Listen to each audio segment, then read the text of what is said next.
This is Wink Tracks the Tropics, powered by the Weather Authority. When the tropics are active, timing is everything. The Weather Authority is keeping you prepared. The latest update did come in from the National Hurricane Center. Helene moving north-northeast. Winds have increased up to 90 miles per hour. Keeping you informed. It's now 170 miles northwest of us. And as we had mentioned, this is a major Cat 4 hurricane. This is going to have major landfall implications. Southwest Florida has seen its fair share of storms in the past few years. We are leaving immediately after this because it is not safe. You're starting to see some of these debris, sticks flying up and out, and it's one of the reasons why Sanibel is evacuated. It clearly is not safe out here. But our slice of paradise has bounced back in ways we'd never expect. It was tough. We had each other, and that's a good thing. I wouldn't have made it without Marianne. We're gonna make it, though. We're gonna make it. Wink News has been there with you every step of the way, and that won't change. Yes, we avoid the worst part of the storm, but the wind field's growing and the pressures are deepening. We're going to feel more of that influence on the back end with the surge. From forecast cones to important safety reminders, the Weather Authority has you covered. You're watching Wink Tracks the Tropics. Hello, hello, hello, and we have Hurricane Gabrielle in the Atlantic right now as a powerful Category 4 hurricane, and also two other areas that we are watching. What does this mean for you in Southwest Florida? We're going to dissect that today in this episode of Wink Tracks the Tropics. Thank you everyone for tuning in. I'm Val Simpson with the Wink Weather Authority team. And when I say we, I'm talking about our very talented panel of Mets. What's up, guys? How's everybody doing today? Good morning. Doing great. Guys, a lot going on out there right now, isn't it? Yeah, Busy. it looks pretty busy. Yeah, I guess that finally, I wonder if the peak of hurricane season is actually a moving target. Would you agree? Oh, it certainly can be. Yeah. And you know, sometimes it can be busy out there. Doesn't always mean that it's busy for us. It might be the case right now. Some good news. Yeah. I always like that, especially because, last year at this time on this date, we were tracking potential tropical system number 9, which would go on to develop into Helene. So I'll take all the impacts and all the issues being in the Atlantic right now with no threat whatsoever, because last year it was the beginning of a three-week stretch that I don't remember too much of. I could admit that in October last year. Not a lot of sleep. No. No, I know we still have PTSD from that. Anyway, but that's our job. That's what we do here. Guys, I do want to remind everybody watching right now that you can leave your questions for our group of Mets. You can also leave your comments. Let us know where you're watching from. We love to hear where our viewers are tuning in from, and we would love to give you a shout out. So with that being said, I want to remind everybody that if you're watching us from our website or our Facebook page, the comments and the questions, we're going to be reading them off of our YouTube page. So I'll invite you to check us out on our YouTube page.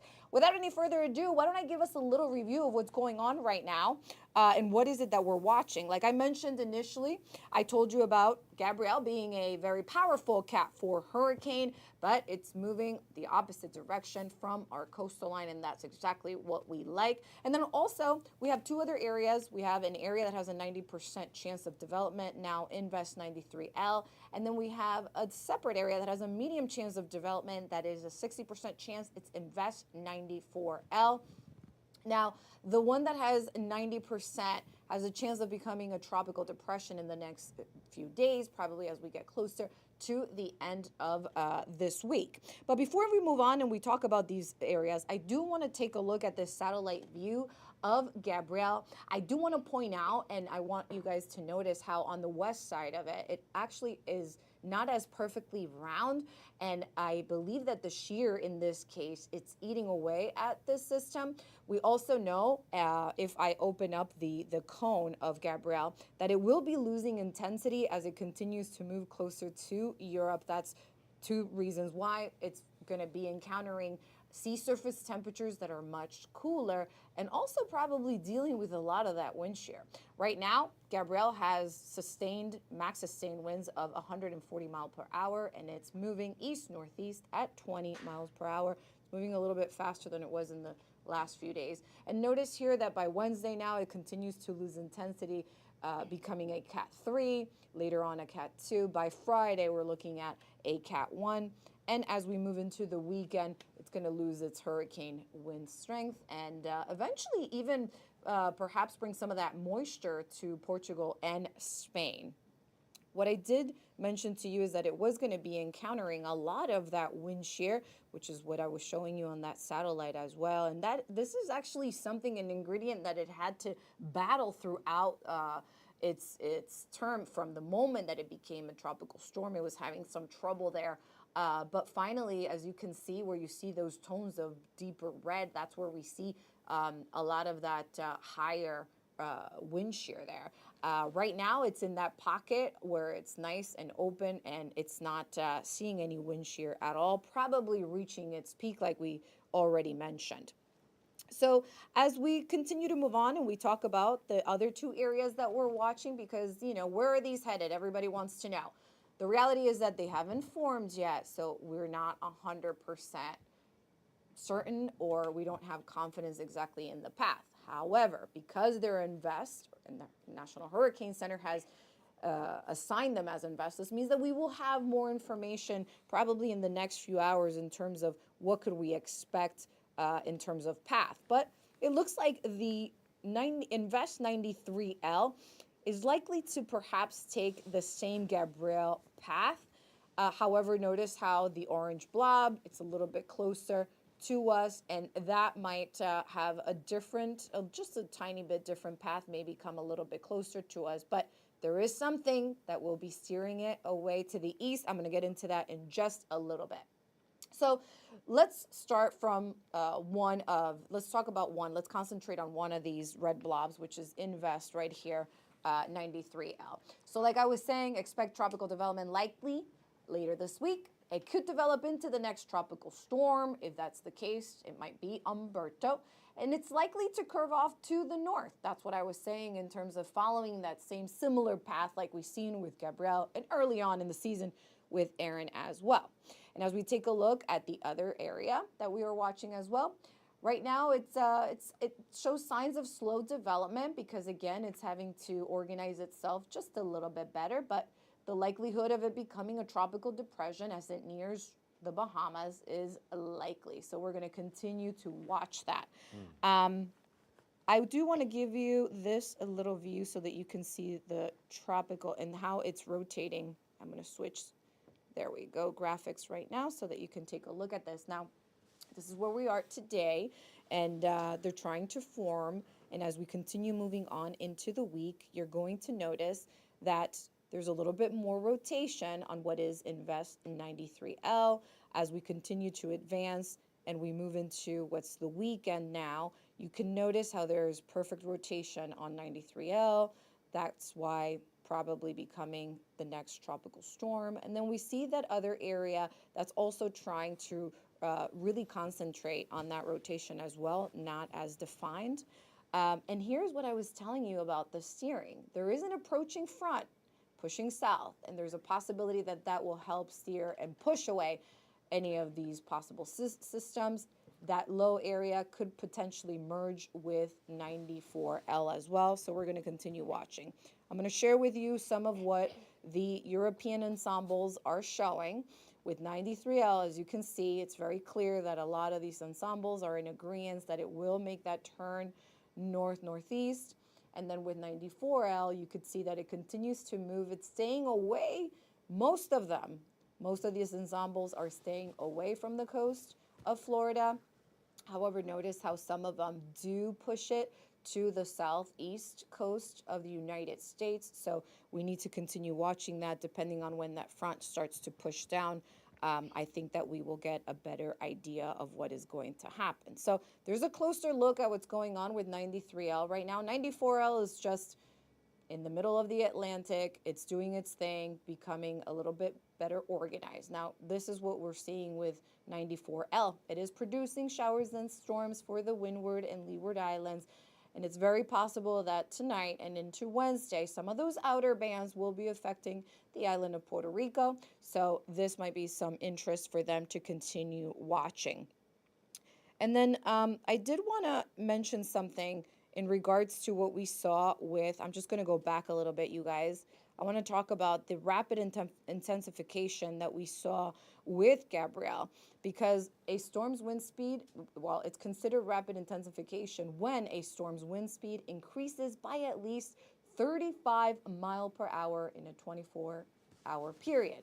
With Gabrielle, it was rapidly intensifying by 65 mile per hour in 18 hours. So that means that it was twice the time that's twice the time that the pace of rapid intensification criteria needs. So it's almost like it doubled in a shorter amount of time. So that just goes to show you. So I guess that my question here is, you know, we did go through a lull. We were very quiet. We weren't watching anything for a while. And then all of a sudden, anything that ends up actually forming and taking space, it's becoming a major hurricane quite fast, and it's intensifying quite rapidly. Could this be what we're going to see for the rest of the season? I want to bring in the panel of Mets because I think that it's important to be able to talk about that. Guys, what are your thoughts on that? Do you think that now anything that ends up forming is going to just fire up and we're going to see it rapidly intensifying? You know, I don't think so, Val. The reason why is because out of the 7 systems we had developed so far this season, 5 of them only stayed at tropical storm strength. And the other 2 obviously became major hurricanes. So it is kind of crazy to see that type of pattern so far in terms of not many actual hurricanes staying Cat 1 or Cat 2, but rapidly intensifying and exploding into a Category 4, if not 5, like Aaron did earlier in the year. But the 5 others just stayed weak tropical storms. I don't know if that was an influence of just wind shear. It could have been a battle of both. Obviously, the early storms that we saw were near to the United States coast. We had those near North Florida, near the Outer Banks of North Carolina. So the proximity to the land could have kept those from weakening earlier in the season. But I think from here, for the rest of the season, I don't think there's anything per se in the atmosphere that's saying every single one we see is going to rapidly intensify. I think we'll keep going with what we have so far this season, where it seems that either stays rather weak, like I think 94L could stay very weak, and then we could see a 93L maybe take that same type of rapid strengthening that we have seen so far. So it's just kind of neat to see the difference of this year versus years past, where we have so many tropical storms and 2 major hurricanes. Yeah. And also, I do want to talk about when it comes to 94L, what are your guys' thoughts on that front that will be helping steer things away or protecting us? How high is our confidence on that? You know, honestly, sorry, Josh. No, I don't go know for if it. you're just You going got to say something. This is about the time when we start to see fronts. It's at the end of hurricane season. And so, well, what I mean is fronts are coming a little bit earlier this season, which is, we saw that when we had that really early cold front 2 weeks ago, which I loved here in Southwest Florida. We got a little bit of dry air. But with that, this is what we want to see. And I think as far as confidence, even if it doesn't make it all the way down the state, it does have a huge push as far as steering the storm and also that Bermuda high. With those 2 things working in tandem, that, I think we are pretty confident in that. What do you think, Josh? Yeah, absolutely. You hit it spot on right there. And again, the environmental conditions for each storm will be different, right? Some of them won't have to battle much of that wind shear, other than will.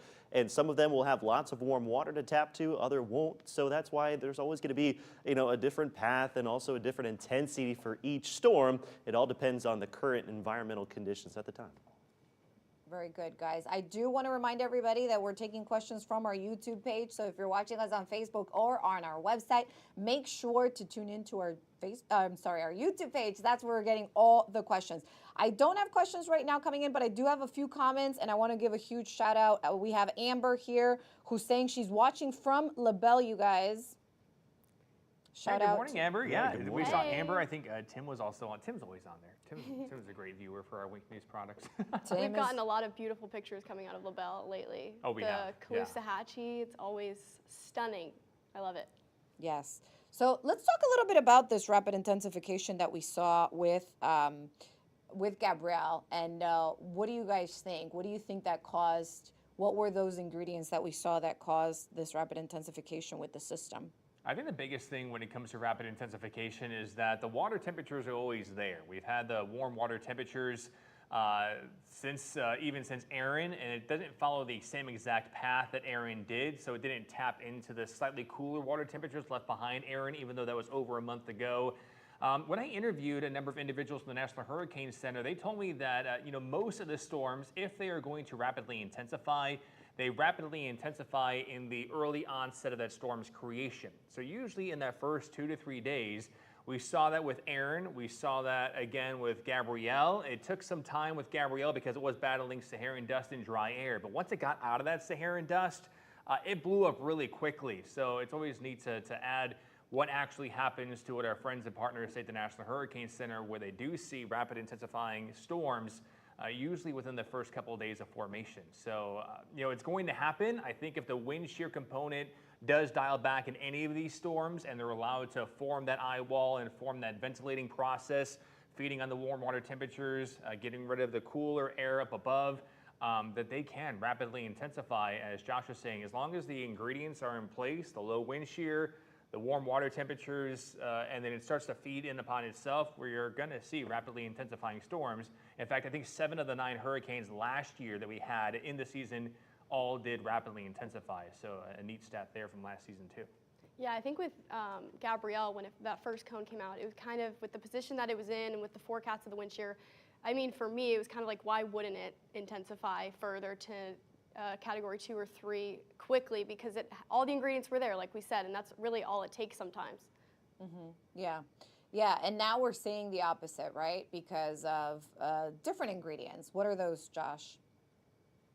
We're seeing the opposite with Gabrielle, like it's going to lose its intensity as it continues to move. Yeah, absolutely. So, I mean, naturally, as you head further north in the Atlantic, the water's going to get colder, right? And you showed that wind shear map earlier. There's going to be more shear. So you've got 2 ingredients that are going to be working against this system. And also, as these storms move closer to the pole, they actually start to get more shredded apart. There's something called Coriolis effect. I won't get too much into it. But you head further north, all of a sudden you've got stronger winds aloft. So everything just starts to work against these systems. They typically become extra tropical. They lose some of their tropical characteristics, but they can still pack a punch. They can still bring gusty winds and a lot of rain. I think that's something that our friends over across the pond are probably going to have to watch. That forecast track kind of takes a little closer to Portugal and Spain. So that's something they'll be watching for. But again, there's just naturally things that happen that as these storms move further north in the Atlantic, they start to get shredded apart. Yeah, but just to be clear, Portugal and Spain, they don't have anything to worry about in terms of hurricane conditions, right?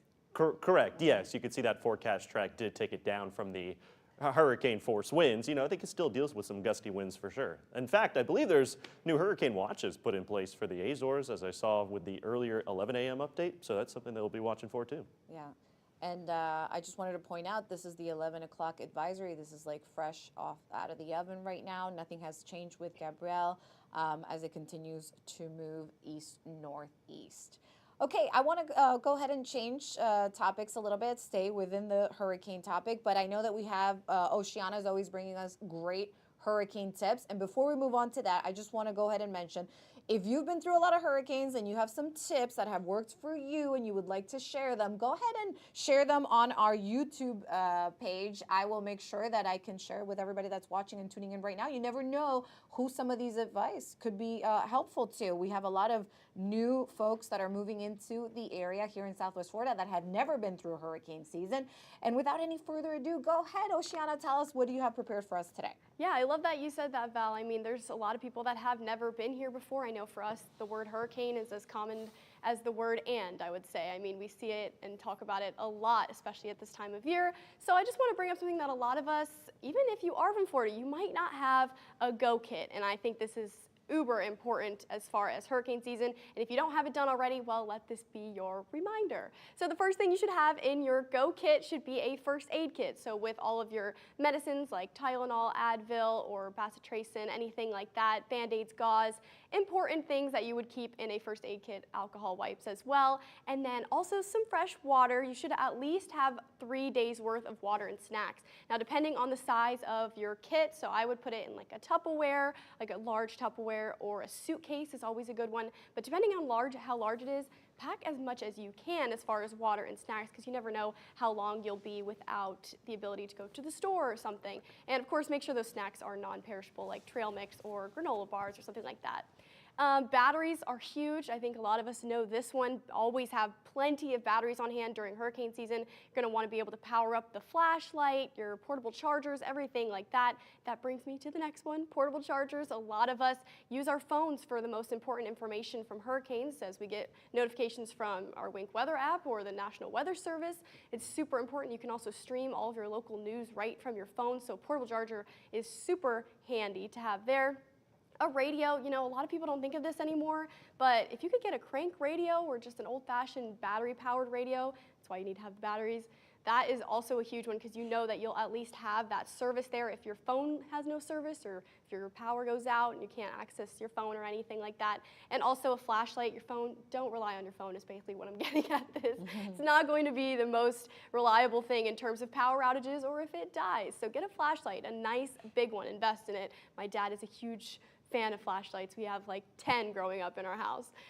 Copies of important documents, that's always a huge one to keep with you, especially if you're leaving your house, and laminate them. That's always a plus, you know, make sure that they're waterproof if you can. And pet supplies, you know, your pet is another member of your family, so if you can fit as many as 3 days worth of food and water for your pet as well, you know, a towel, of course, get them microchip name tags.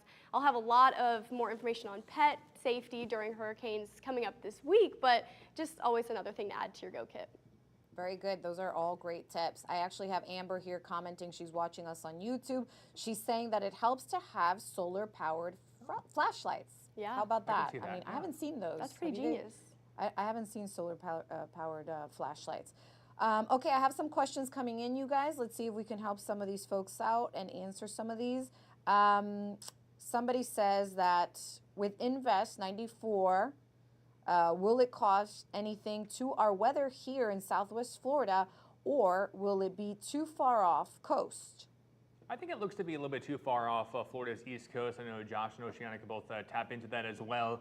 The graphics we were just showing you that Val showed you guys a couple of minutes ago definitely show that front moving in, where that front could time out perfectly to actually deliver some slightly lower humidity, actually some clearer conditions in the sky, less rain as well, which would be the almost anti aspect of what you would almost want to see as impacts from any tropical system. So in terms of what we're seeing from 94L, it does look like it's going to stay off Florida's east coast, and because it's so slow to develop and it's going to be on the weaker side, influenced by that front, I don't think we'll notice too much in terms of any impacts across our area. Even the cloud cover shouldn't even see too much of a breeze. Case in point, even if we had a stronger storm in that same exact spot, I recall Hurricane Matthew having that same type of track up the east coast of Florida offshore, heading towards the Carolinas back in 2016. We didn't even have any impacts in Southwest Florida from that. We had a slight increase in wind, but we had no rain, no other impacts. So even if we had something very strong, we didn't even have impacts from that system in 2016, that we definitely wouldn't have any impacts regarding 94L. You know, Josh, you can weigh in on that as well. I know you're looking into that forecast this morning too.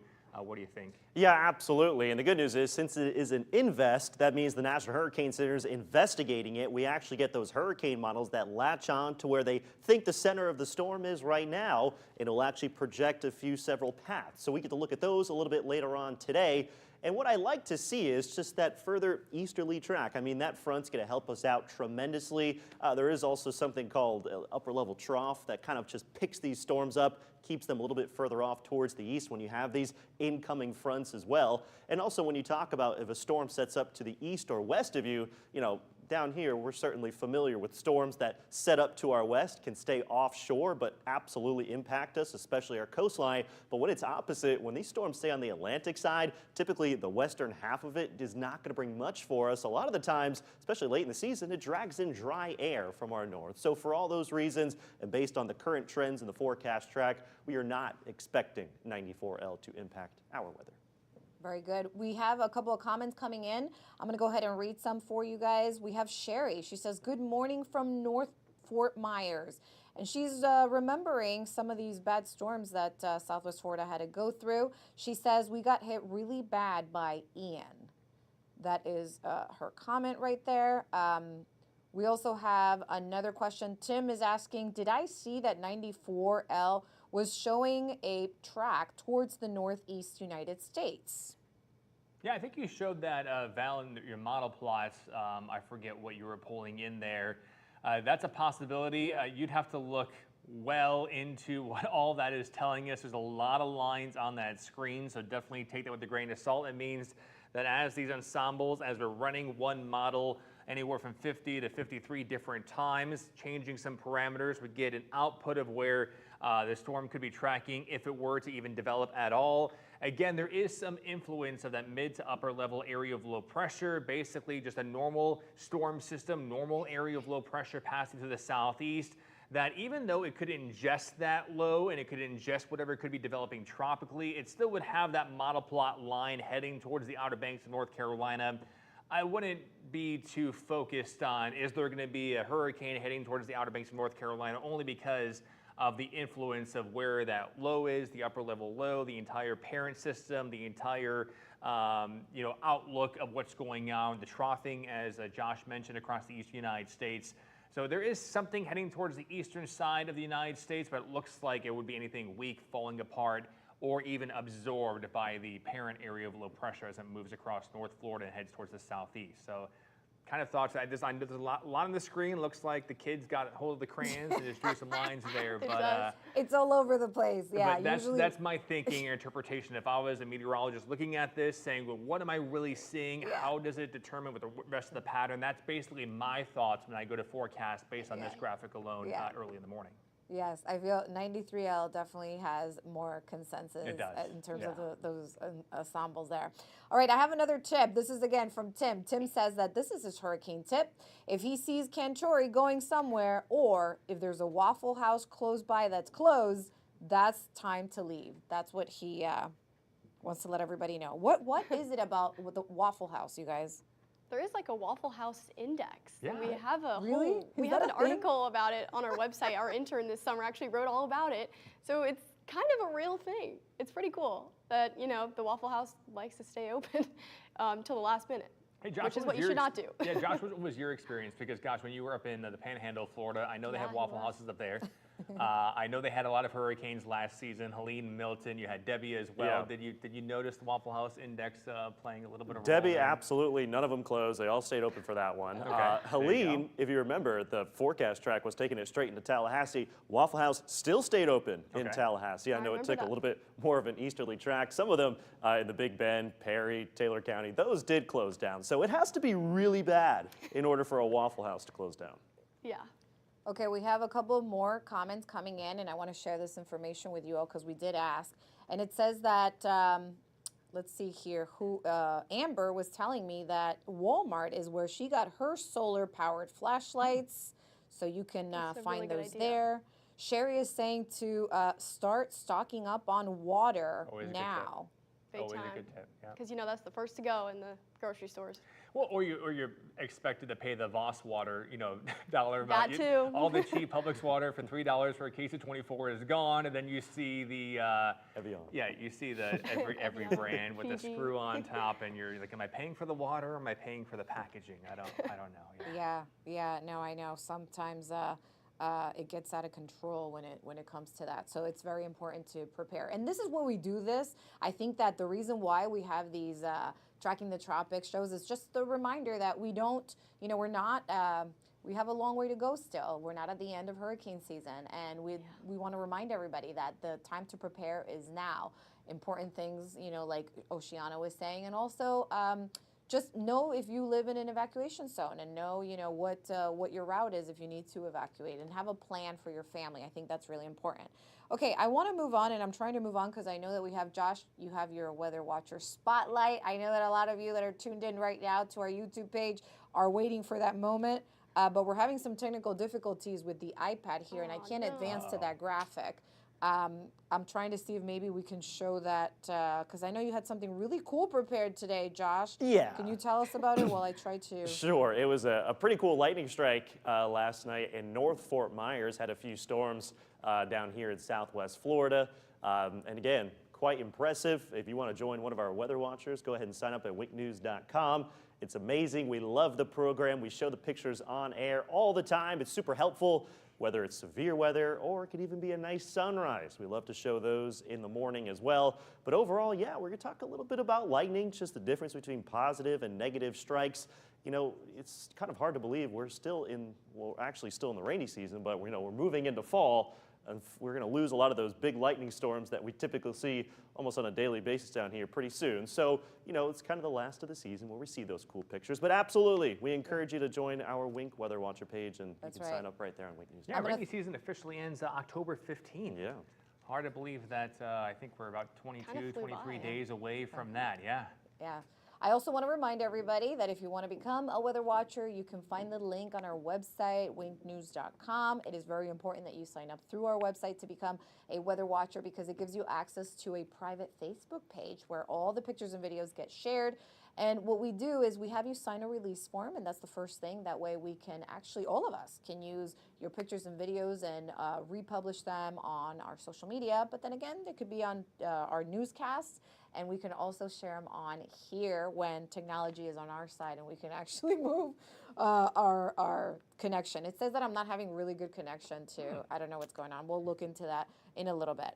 But guys, we're running out of time. This is going to be all for today, but remember that you can tune in tomorrow, Monday through Friday at 11 o'clock through our YouTube. You can also find us on Facebook and our website, but we are taking questions and comments like we did today from our YouTube page. I just want to remind everybody, guys, thank you so much for joining us. I know you're all so busy tracking the tropics and all other weather-related stuff, so I do appreciate your time here.